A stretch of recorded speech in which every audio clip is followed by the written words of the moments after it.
Hi everyone, I'm George. This is my Aquascaper 1200 at home. I really love it. It's been set up for about a week. I'll leave a link to the original setup video above right now. And this video is just going to give you an update about what's been happening over the last few days. A few little changes here and there.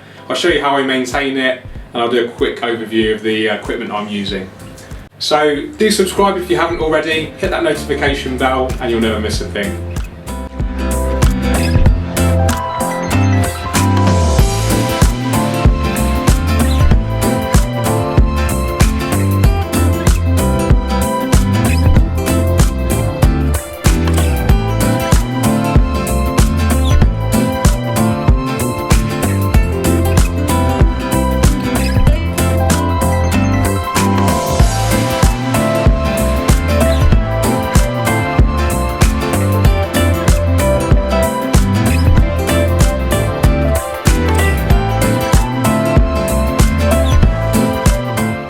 So the first thing to report is I've added some new plants. So I'll just point with my tweezers here. You can see I've got some hydrocotyle tripartia here and here, and that's going to add to this triangular effect. This is going to creep down this wood here, and this is going to creep across here. It's just going to add an extra sense of colour, texture, just really increase the whole kind of planting density of the aquascape as well. I've also added some bulbitis here. This is actually mature. Ready adapted to its submerged state. This was taken out from a mature display at Aquarium Gardens. And then you might have noticed I've added some more wood as well. These are actually red mangrove twigs that will kindly sent over by Scott Feldman from Tannin Aquatics. Just a shout out to Scott, he will be releasing a new product line called Estuary over here in the UK, so look out for that. I've added some Cyperus Hellferry as well. Not sure if I'm going to keep that long term. It does struggle in a lot of setups. Just giving you a better position of the bulbitis here, and then you can see the hydrocotyle just here. Added loads of shrimp as well. They're doing really well. I'll get some close-ups of them later on. I'm doing water changes every 3 days or so, and I'll show you how I do that right now. Okay, so one of the things I like to do in a new setup, which this is, it's only been planted about a week, I like to change lots of water and quite frequently. So I'm only doing a water change once every 3 days. So rather than using buckets, which you need a lot of buckets in this size tank, it is about 90 gallons, US gallons, or 320 litres I think. I like to siphon it out, so I'll use this is an Eeveelution 12mm inlet, filter inlet. So I just siphon here, this is the hose, that goes into the garden, so I can, in the summertime I like to water the plants, or if it's raining I just put it straight down the drain. So I'm going to just suck on the end and then start the siphoning process. Okay, so here's the end of our hose. I just suck on it really hard. And then that will come out quite quickly, hopefully. There we go. And then I can water this lovely tree. Okay, while the water's siphoning out, I can now clean the glass. Even though the glass is clean, or looks clean, if I clean it with every water change, it just stops any chance of algae build-up.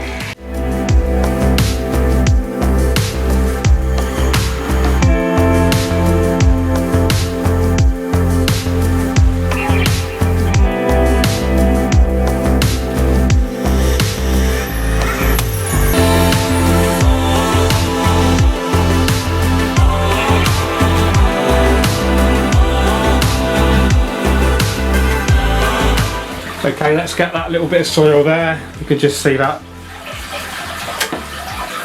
Siphon that out.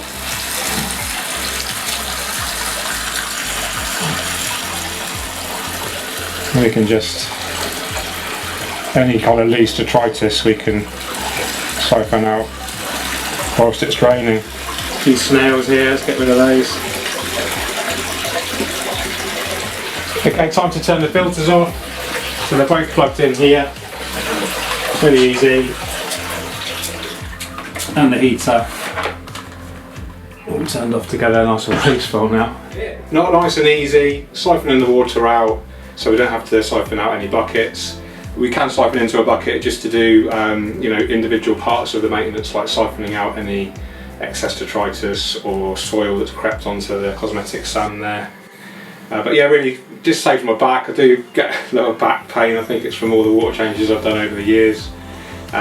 So yeah, anything that helps to avoid bending over is a good thing. Now, while the water's draining, we are exposing the Java fern leaves to the air. Now, Java fern is a very sensitive plant to being dried out, so we do need to keep that moist, by spraying it regularly. So I'll do that right now.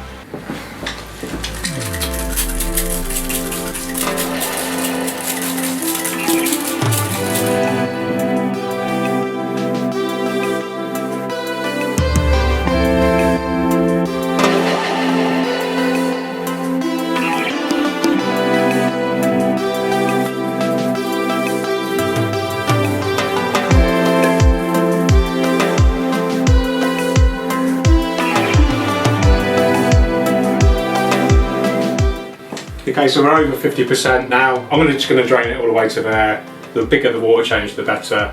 Just really helps prevent algae in my experience. Shrimp will love it, they love the fresh water.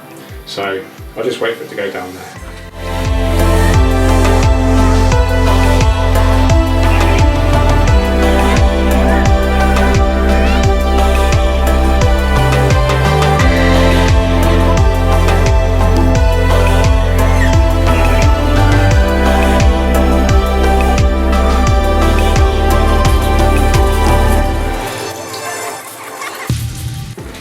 Now, one of the really interesting things I think about when you're doing a water change and exposing the plants to the air, and especially when the plants are lit very well by these Kessel lights, the plants are actually using the opportunity to grab loads of CO2 from the air. So when we refill, you'll notice that the plants, especially the ferns, will pearl. They'll produce huge amounts of oxygen because they've utilised that CO2 in the air. So I'll get some lovely macro video for you hopefully later on once we've done the water change, and you'll see that pearling in action, these beautiful globules of oxygen forming on the leaves. And that is pure photosynthesis in action, and I think it's really, really cool.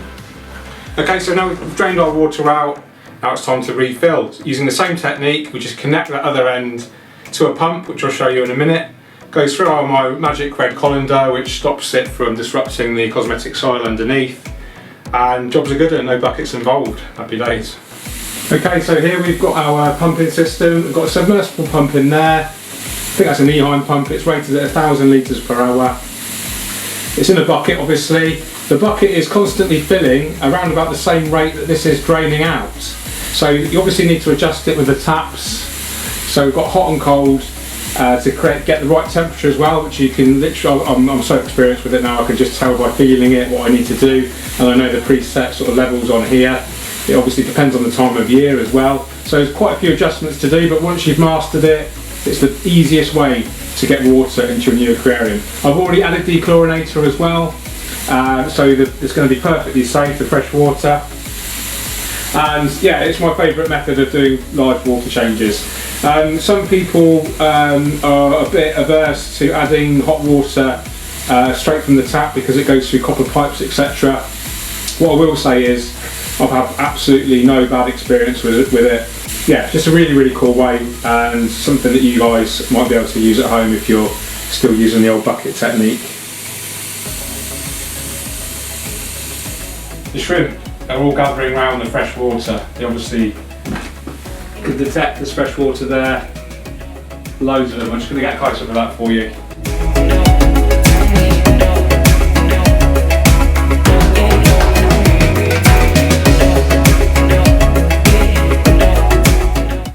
Love rimless tanks. I'd never buy a hooded tank ever again.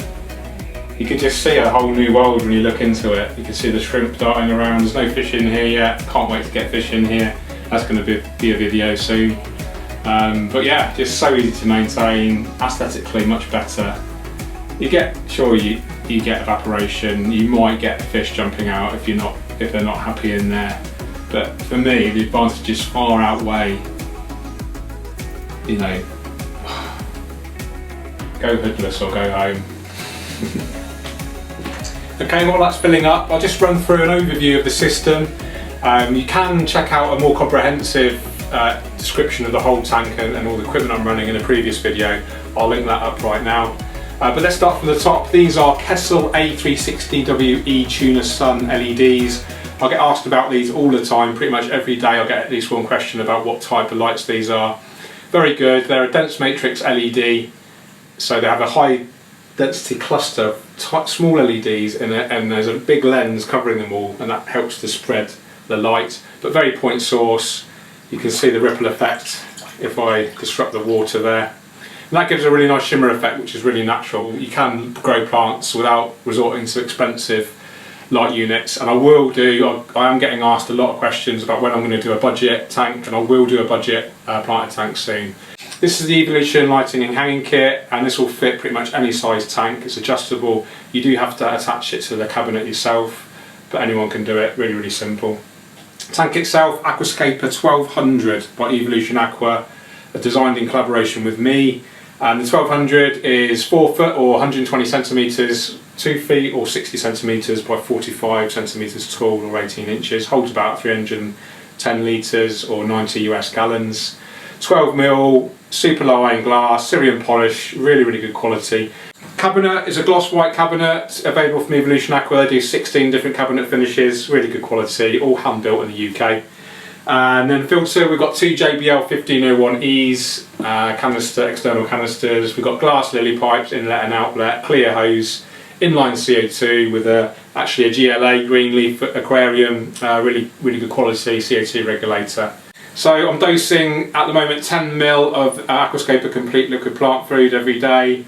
Like I said, I'm doing a 50% or at least 50% water change once every 3 days.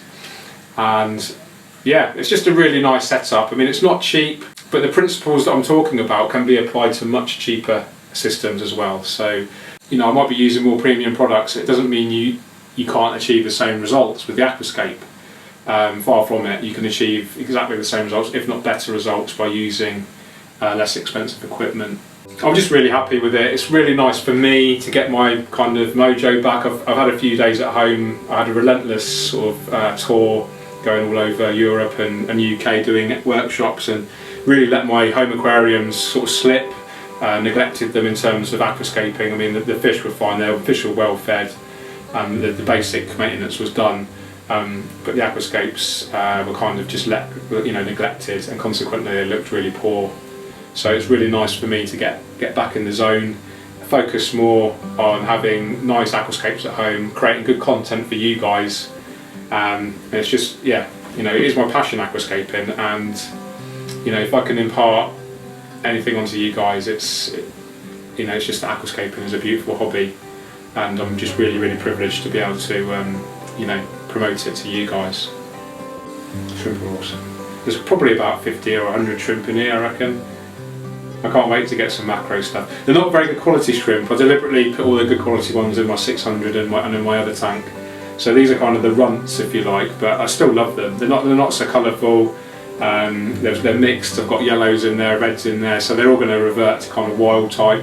But I don't mind. I quite like the wild type cherries. I'm a big fan of kind of more naturalistic colours anyway. So.